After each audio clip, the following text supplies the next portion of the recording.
નમસ્કાર, આપ જોઈ રહ્યા છો નેશન પ્લસ ન્યૂઝ. હું છું આપની સાથે હેતલ ભગત. નસવાડી તાલુકામાં તરબૂચની ખેતી કરનાર ખેડૂતો થયા છે પાયમાલ. તરબૂચના ભાવ એક જ કિલોના ₹2.5 થઈ જતા ખેડૂતો ખેતરમાંથી તરબૂચ તોડવાનું બંધ કરી દીધું છે.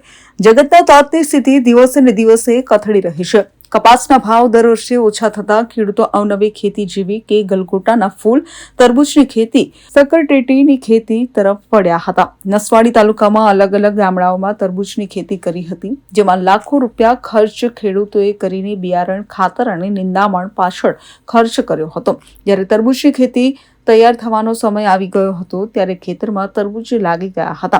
ત્યારે કમોસમી વરસાદ પડતા તરબૂચના ભાવ ₹2.5 કિલોએ થઈ જતા હાલ તો ખેડૂતો ખેતરમાંથી જ તરબૂચ તોડવાના બંધ કરી દીધા છે અને ખેતરમાં મોટા મોટા તરબૂચ લાગીને પડ્યા છે, પરંતુ કોઈ વેપારી લેવા માટે તૈયાર નથી.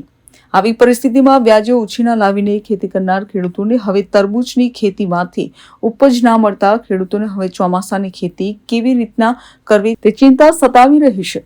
દિવસે દિવસે ખાતરના ભાવ, બિયારણના ભાવ અને મજૂરીના ભાવ વધી રહ્યા છે. ત્યારે ખેડૂતો કપાસની ખેતી છોડીને તરબૂચની ખેતી કરી તેમાં પણ તેઓને ખોટ જતા હાલ તો જગતના તાતની મૂડી ધોવાતા આર્થિક સંકળામણ દિવસે દિવસે વધી રહી છે.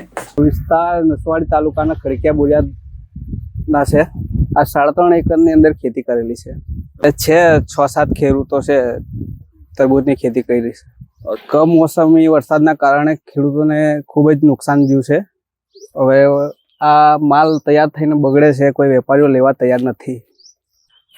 ભાવ તો હમણે ₹2-2.5 આપે છે વેપારી. એમાં ચાલુ વળતર બી વળે એવું છે નથી, તો પછી તાર કોઈ સહાય આપે તો આનું વળતર કંઈ મળે ના કશું જ. હવે વેચાતા તો છે નથી, કોઈ વેપારીઓ લેવા તૈયાર નથી, તો હવે એમને એમ નુકસાન થશે. Rehan Patel, Nation Plus News, Chhota Udaipur. સમાચારોના સતત અપડેટ મેળવવા માટે અમારી નેશન પ્લસ ન્યૂઝની યુટ્યુબ ચેનલને સબસ્ક્રાઇબ કરો, બેલ આઇકન દબાવો અને જોડાયેલા રહો ફેસબુક, ઇન્સ્ટાગ્રામ અને ટ્વિટર પર.